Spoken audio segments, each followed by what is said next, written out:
우리 다 같이 하나님의 말씀 보시겠습니다. 하나님 말씀은 고린도전서 15장 50절에서부터 58절까지의 말씀입니다. 고린도전서 15장 50절에서 58절까지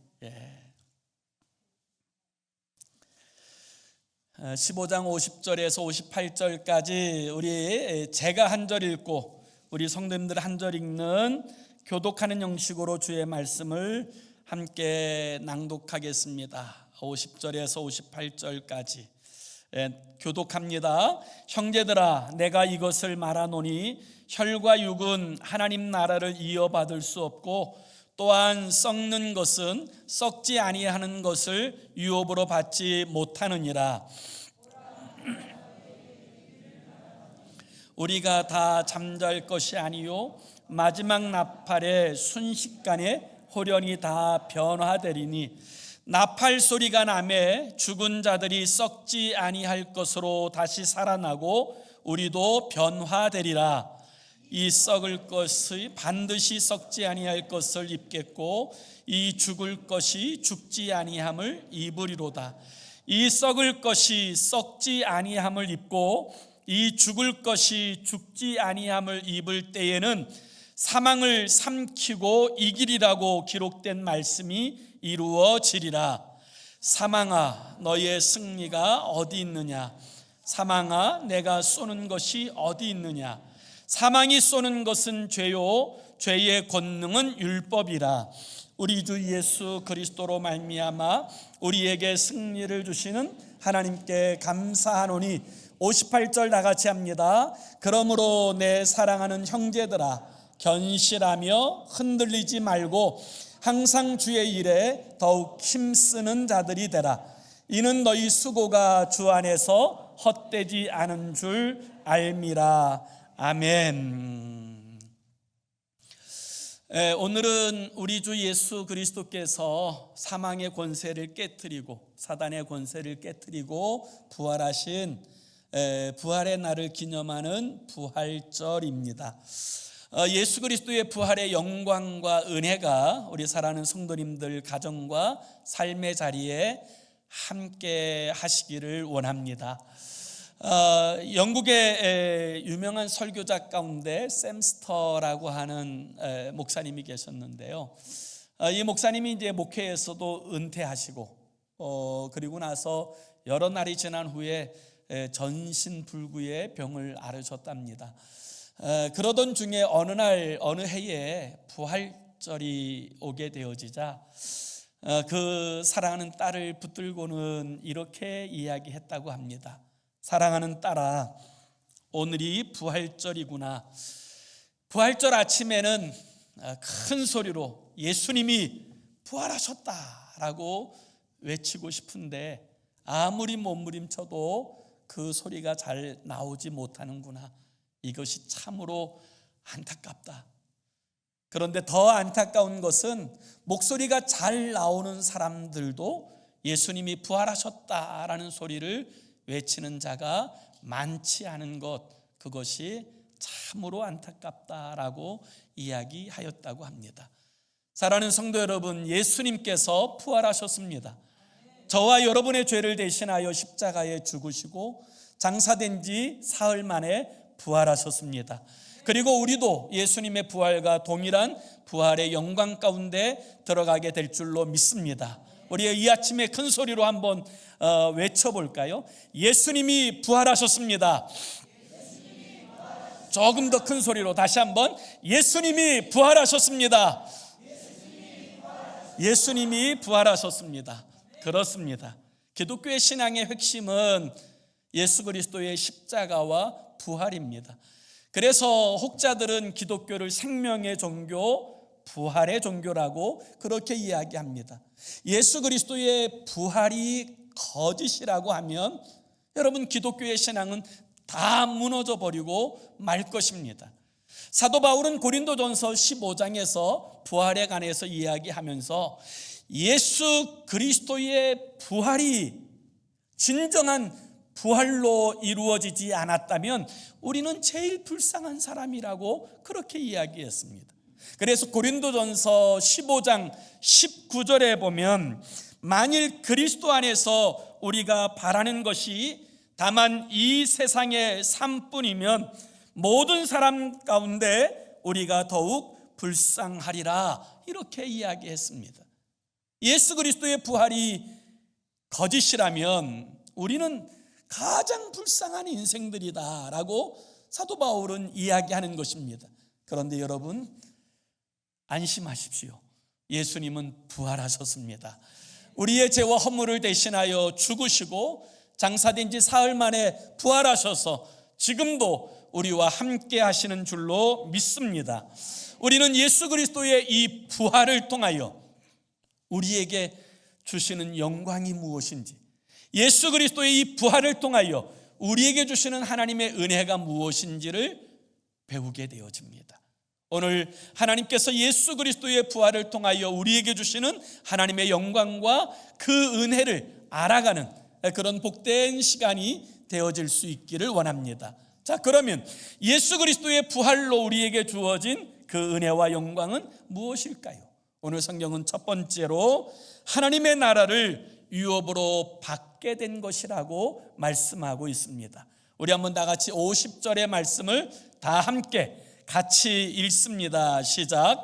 형제들아, 내가 이것을 말하노니 혈과 육은 하나님 나라를 이어받을 수 없고 또한 썩는 것은 썩지 아니하는 것을 유업으로 받지 못하느니라.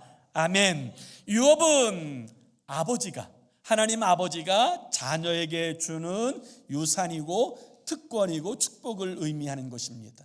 그런데 하나님 나라의 유업은 혈과 육으로 받을 수 있는 것이 아닙니다. 하나님 나라의 유업은 영원히 썩지 않는 유업인 까닭에 우리의 죄와 허물을 대신하여 십자가에 죽으시고 부활하신 이 부활의 믿음에 동참하게 될 때 얻게 되어지는 하나님 나라의 기업인 줄로 믿습니다. 그래서 유업이라는 이 단어가 클레노모스라는 이 단어로 쓰여져 있는데 이것은 유산, 구원, 축복 이런 의미를 가진 단어입니다.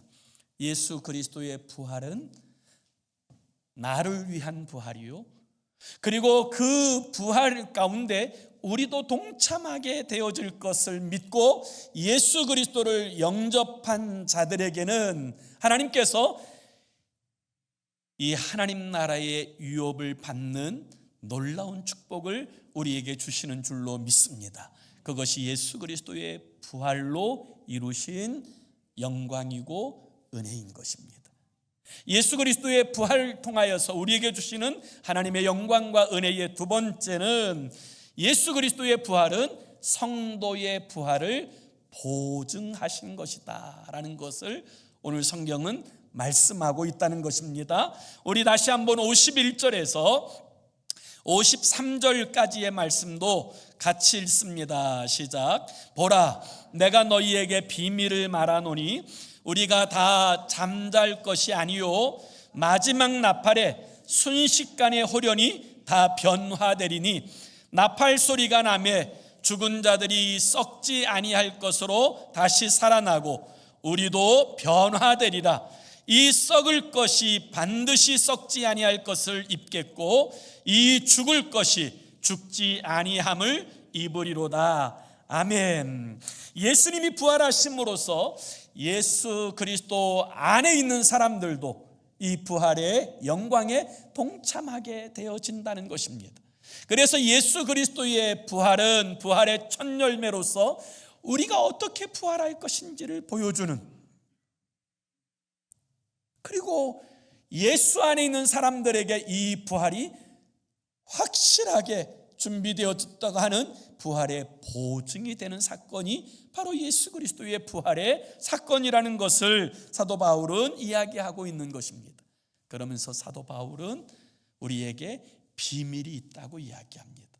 그 비밀은 우리도 천사장의 나팔 소리와 함께 예수 그리스도와 같이 썩지 않을 것을 입고 죽지 않을 육체로 힘입는 이 완전한 부활에 동참하는 자들이 될 것이다 라는 사실을 사도 바울은 우리에게 말씀하고 있는 것입니다.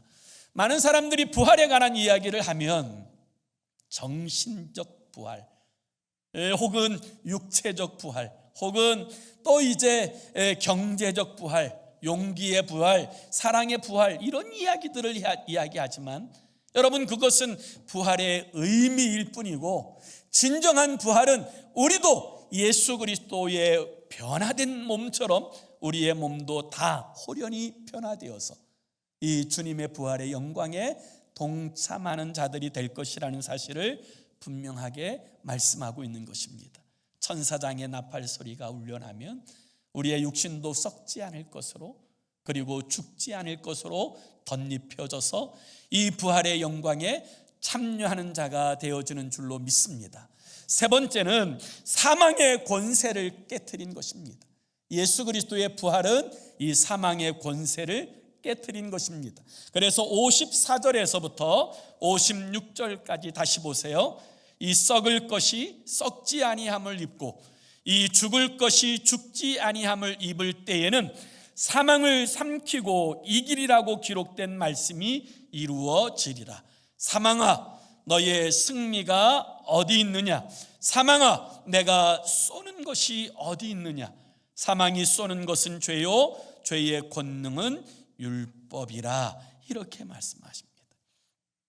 그래서 54절에 사망을 삼키고 이겼다는 말은 죽음을 정복했다라는 말이고, 55절에 사망아 너의 승리가 어디 있느냐라고 한 것입니다. 예수 그리스도의 부활에 동참하는 이 부활의 신앙을 가진 사람들에게 더 이상 사망은 능력이 없습니다. 우리를 무너뜨릴 수가 없는 것입니다. 그래서 누구든지 예수 그리스도의 부활의 신앙으로 무장되게 될 때 그들은 죽음 앞에서도 담대한 믿음으로 살아가게 되어지는 줄로 믿습니다. 그것이 부활의 신앙을 가진 사람의 삶이에요. 저는 여러 해 전에 특별한 하나의 경험을 한 적이 있습니다. 제가 그 주치의를 만나서 피검사를 한 다음 피검사에 대한 다음 날 주치의가 저에게 연락이 왔어요. 목사님, 피검사를 해보니까 아무래도 전립선의 그 수치가 너무 높아서 암인 것 같습니다. 빨리 들어오십시오. 그래서 제가 그날로 이제 주치의를 만나러 들어갔습니다. 그러면서 이 주치의가 저에게 이렇게 설명하는 거예요. 보통 성인 남성의 경우에 그 전립선 그 수치 자체가 0.1에서부터 0.9 안에 다 들어가는데 거기에 혹시 2가 되고 3이 되어지면 그때부터는 반드시 바이옵시를 해서 혹시 암이 아닌가 이 부분을 살펴보아야 합니다. 그런데 목사님의 수치는 60이 넘습니다. 그러니까 이 검사가 잘못되지 않았다면 목사님은 틀림없이 암인 것 같습니다. 그렇게 이야기하시는 거예요. 마침 그때 제 아내는 한국에 가 있었고 저 혼자 지키고 있었는데 그 소식을 듣고 집으로 돌아왔는데 그런 소식을 들은 사람들은 어떤 마음일까에 대해서 생각해 보는데 사실 저는 놀랍게도 조금도 요동함이 없었어요. 그래서 그 다음날 새벽에 와서 새벽 기도에 나오신 우리 성도님들과 제가 이 경험을 함께 나누면서 정말 아무런 이제 요동이 없으니 정말 하나님께서 끝까지 이 마음 지켜달라고 기도해달라 요청하였어요.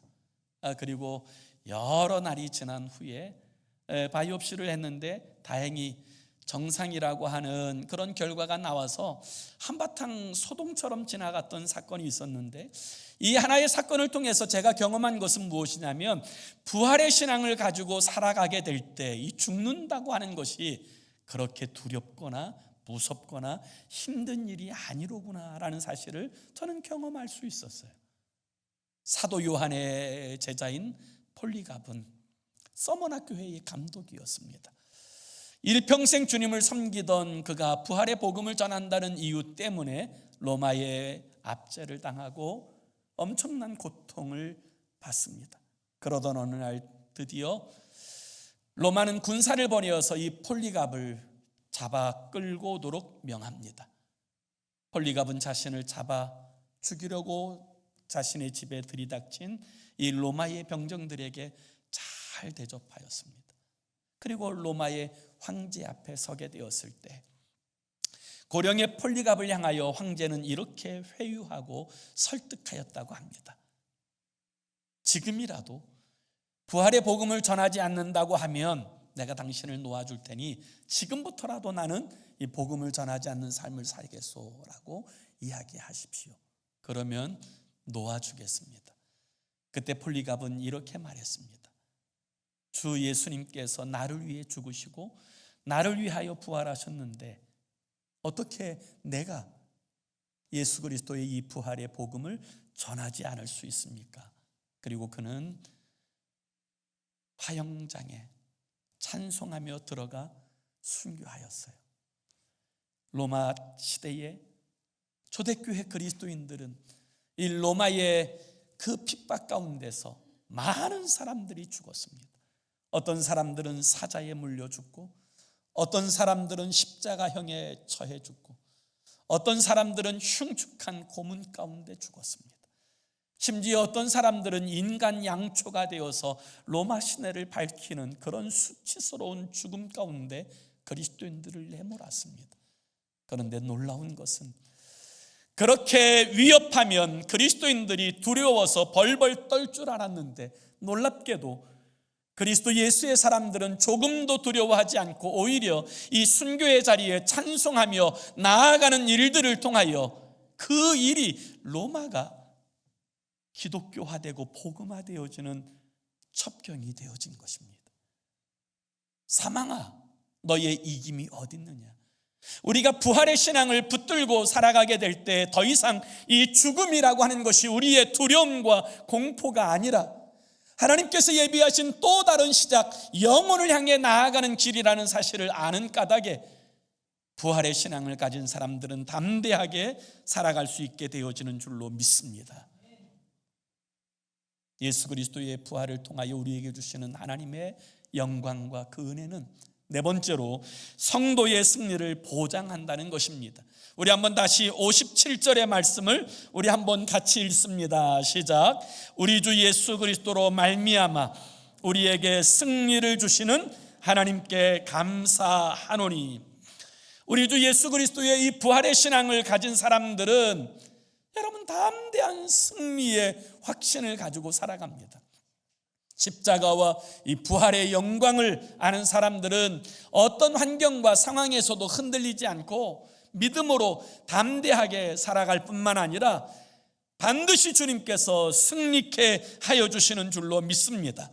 그래서 오늘 사도 바울은 우리에게 승리를 주시는 주님께 감사한다, 그렇게 선언하는 거예요. 예수의 십자가 신앙으로, 부활의 신앙으로 무장하면 언제 어디서나 여러분 승리하게 되어지는 줄로 믿습니다. 이 부활은 하나님의 은혜요, 죄인이 감당할 수 없는 복이에요. 그래서 사도 바울은 그 은혜를 생각할 때마다 자신은 그 죄인 중에 괴수 같은 사람인데 하나님께서 그 은혜를 베풀어 주셨다고 늘 감격하며 살았던 거예요. 오래전에 한국 방송 가운데 MBC라고 하는 이 방송사에서 휴면 다큐 사랑이라고 하는 이제 그 프로그램을 방송한 적이 있습니다. 그 방송 중에 너는 내 운명이라고 하는 부제가 붙은 이 방송이 정말 한국에 있는 많은 사람들을 울렸던 그런 내용이 있었는데요. 그 내용이 이런 내용이에요.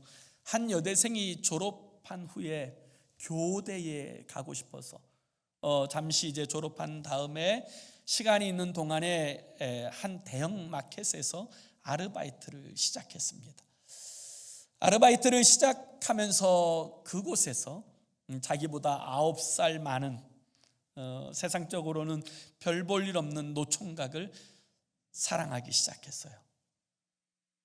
그 마켓의 생선부에서 일하는 9살 많은 노총각은 자신을 사랑하는 그 푸릇한 그 아가씨의 사랑을 정말 기쁨으로 받아들이고 그들은 아름다운 사랑을 키워나갑니다.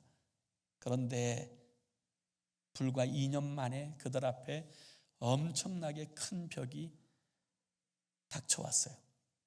그 이유는 그 자매가 가난 말기라고 하는 선고를 들었기 때문이에요. 심지어는 3개월밖에 살지 못한다고 하는 시한부 인생이라고 하는 선고를 듣습니다. 그럼에도 불구하고 그들의 사랑은 조금도 변하지 않았고 오히려 그 남자는 자신이 사랑하는 그 여인과 헤어지기 전에 가정을 이루고 싶은 그 열망을 가지고 결혼식을 준비하는 거예요. 그 병실에 신혼집을 차리고 그리고 그 남자의 집안이나 여자의 집안이나 그 남자의 그 미래 때문에 굳고 말렸지만 그는 조금도 개의치 않고 그 결혼식을 감행합니다. 그리고 끝까지 사랑하는 모습을 보여줘요. 그런데 안타깝게도 그 자매는 그만 세상을 떠났습니다. 그런데 이 자매가 남긴 마지막 편지가 정말 많은 시청자들의 심금을 울렸는데요. 그 편지 내용이 이렇습니다. 내가 하고 있는 것이 사랑이라면 내 생이 짧다 하여도 남들보다 더 뜨거운 마음으로 사랑을 했었다고 말할 수 있을 것 같아요. 그리고 내 생애가 당신으로 인해 전혀 초라하지 않고 아름다울 수 있었다고. 당신이 아니었다면 볼품없이 사라졌을 꽃둥이가 당신으로 인해 꽃이 피고 아름다워질 수 있었다고. 고마워요. 처음 만난 그날부터 지금까지. 그리고 마지막에 이야기가 참 감동적이에요. 당신을 위해 무엇인가를 할 수 있는 내가 되면 좋겠어요. 사랑해요. 그리고 편지를 맞았어요. 죽어가는 순간에도 당신을 위해 뭔가를 해줄 수 있는 내가 되었으면 좋겠어요. 저는 사도 바울의 마음이 이런 마음 아닐까요? 세상의 찌꺼기 같은 자신을, 주님을 반대하고 주의 교회를 핍박하고 무너뜨리는 데 앞장섰던 자신을 사랑하셔서 택하시고 구원하신 주님 앞에서 내가 무엇인가라도 주님을 위해서 할 수 있는 것이 있었으면 좋겠어요. 그것이 아마 사도 바울이 마지막 순간까지 붙잡았던 그런 마음의 자세가 아니었나 그런 생각을 합니다. 그렇다면 사랑하는 여러분, 우리가 예수 그리스도의 부활의 영광과 그 은총으로 구원받았다면 우리는 어떻게 살아야 할까요? 부활의 신앙을 가진 사람들은 어떻게 살아야 합니까? 오늘 성경은 첫 번째로 감사하며 살아야 된다고 말씀하세요. 그래서 오늘 본문 57절에 보면 우리 주 예수 그리스도로 말미암아 우리에게 승리를 주시는 하나님께 감사하노니 이렇게 고백한 것입니다. 구원받은 하나님의 사람들은 감사하며 살아야 합니다. 우리가 하나님의 자녀된 것에 대하여 감사하며 살아야 될 줄로 믿습니다. 우리가 영원한 하나님의 나라를 유업으로 받는 것에 대하여 감사하면서 살아야 될 줄로 믿습니다. 그 많은 사람들 중에 주님께서 나를 선택하시고 부르셔서 하나님의 영광스러운 자녀 삼으신 것에 대해 여러분 우리는 감사하며 살아야 되지 않을까요? 그리고 어느 날 우리도 예수님처럼 변화된 부활의 영광 가운데 들어가게 되어질 것을 우리가 믿을 때 여러분 마땅히 감사하며 살아야 되지 않을까요? 놀라운 것은 사도 바울이 로마의 감옥에 있을 때, 가장 처참한 자리에 있을 때 그가 썼던 옥중 서신에 보면 제일 많이 등장하는 단어가 기뻐하라는 단어예요. 기뻐하라. 아니, 인생의 마지막에 그 처참한 그 지하 감옥에서 뭐가 그렇게 기쁜 일이 있었을까요? 그런데 사도 바울은 택함받은, 구원받은 하나님의 백성들을 향하여 끊임없이 이렇게 요구합니다. 기뻐하라. 내가 다시 말하노니 기뻐하라. 기뻐하라는 이 말씀 다음에 가장 많이 등장하는 용어가 있다면 감사하라는 거예요. 범사에 감사하라. 이는 그리스도 예수 안에서 너희를 향하신 하나님의 뜻이니라. 그래서 여러분, 부활의 신앙을 가진 사람들은 감사하며 살아야 합니다. 부활의 신앙을 가진 사람들은 두 번째로 견실하여 흔들리지 말아야 합니다. 오늘 58절의 말씀도 우리 한번 다시 보십시오.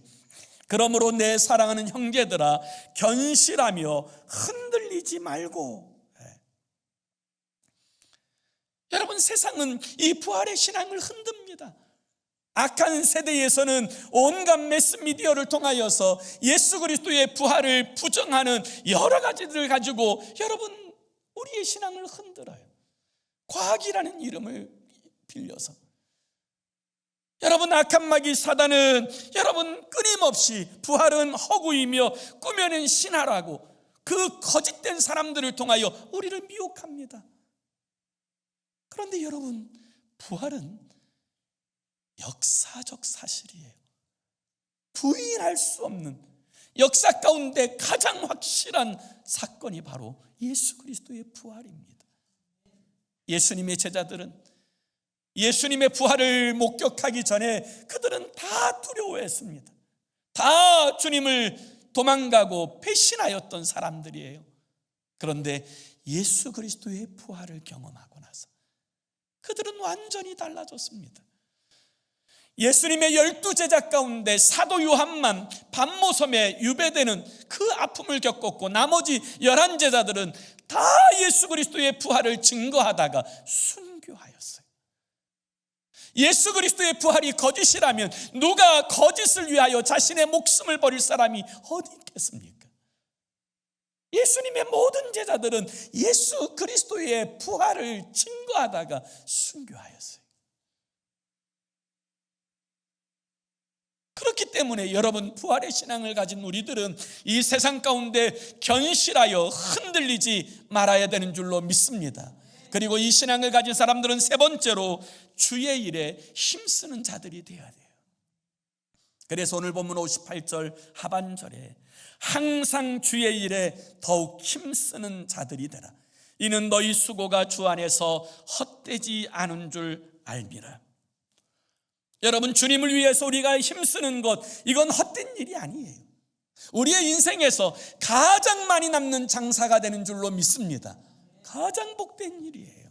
영원한 기업을, 영원한 상급을 누리는 비결이 되어지기 때문이에요. 허브 밀러가 쓴 아스팔트 위의 낚시질이라고 하는 책이 있어요. 이 책에 보면 이 허브 밀러가 미국의 신앙생활하는 기독교인들에 대해서 재밌는 이야기를 해요. 자신이 보니까 평균적으로 미국에서 신앙생활을 하는 사람들은 평균적으로 일평생 6,000번의 설교를 듣는답니다. 그리고 8,000번의 기도를 하는 것 같답니다. 그리고 2만 번의 찬양을 하나님 앞에 드린다 그래요. 그런데 놀라운 것은 그들은 예수 그리스도를 증거하지 않는다고 이야기합니다. 그러면서 이 허브 밀러는 이렇게 이야기해요. 자신이 바라본 그 기독교인들에서 찾아볼 수 있는 세 가지 신비가 있다 그래요. 세 가지 신비. 그 첫 번째는 무엇이냐면 예수를 믿는다고 하면서도 성경을 전혀 들치지 않는 사람들이 너무 많다는 거예요. 예수 믿는다고 하면서 성경을 전혀 들치지 않는다는 거예요. 두 번째 신비는 예수님을 사랑한다고 하면서 전혀 전도하지 않는다는 거예요. 그리고 세 번째 신비는 그럼에도 불구하고 자신들은 예수님을 믿고 사랑한다고 큰 소리를 친다는 거예요. 사랑하는 여러분, 우리는 예수님께로부터 보냄받은 사람들입니다. 우리가 이 부활하신 예수님을 증거하지 않으면 어떻게 이 세상의 사람들이 부활하신 예수님을 만날 수 있을까요? 우리는 우리의 삶의 자리에서 정말 부활하신 예수님을 증거할 뿐만 아니라 부활의 삶을 살아내야 되는 줄로 믿습니다. 그리고 이 수고는 결코 헛된 수고가 아닙니다. 이 수고에는 엄청난 하나님의 은혜와 상급이 준비되어졌다라고 사도 바울은 분명하게 선언하는 것입니다. 어떻게 살아야 할까요? 예전에 라스베가스에 있는 룩소라고 하는 호텔에 타이타닉 전시회에 제가 다녀온 적이 있습니다. 그 타이타닉에 관한 이제 이야기들을 그곳에 써놓고 또 그곳에서 이제 건져 올린 유품들도 전시해 놓고 그곳의 모든 과정들을 잘 설명해 놓은 그런 이제 전시회예요. 제가 그 전시회에 가면서 제일 궁금했던 것은 이런 부분이었어요. 타이타닉에서 살아남은 사람들은 과연 어떤 사람들일까? 그때 제 생각에는 아무래도 젊고 힘있고 빠른 사람들이 많이 살아남을 수 있었지 않았을까요? 그런데 놀랍게도 타이타닉에서 살아남은 사람들은 남자보다 어린아이들이 훨씬 많았고 여자들은 더 월등했습니다. 타이타닉에서 살아남은 사람들은 어린아이 경우 51%의 사람들이 살아남았고요, 여자의 경우는 72%의 사람들이 살아남았어요.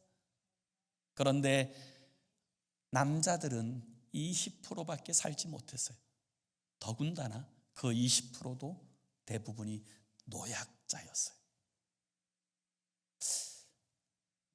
여러분, 죽음이라고 하는 인간의 생존 본능 앞에서 왜 이런 결과가 나오게 되었을까 궁금하지 않습니까? 그런데 그 이야기에 보면 이 타이타닉호가 침몰하게 되어질 때, 배가 깨지고 무너지고 침몰하게 될 때 그 타이타닉의 선장인 에드워드 스미스가 그 타이타닉에 탄 모든 사람들을 향해서 이렇게 계속적으로 반복적으로 이야기했다고 합니다. 여러분, 영국 사람답게 행동하십시오. 영국 사람답게, 신사답게 행동하십시오. 그 결과로 그 배에 탄 사람들은 어린아이와 그 여자를 중심으로 그들을 먼저 앞세우는 그런 결과를 낳게 되었지요.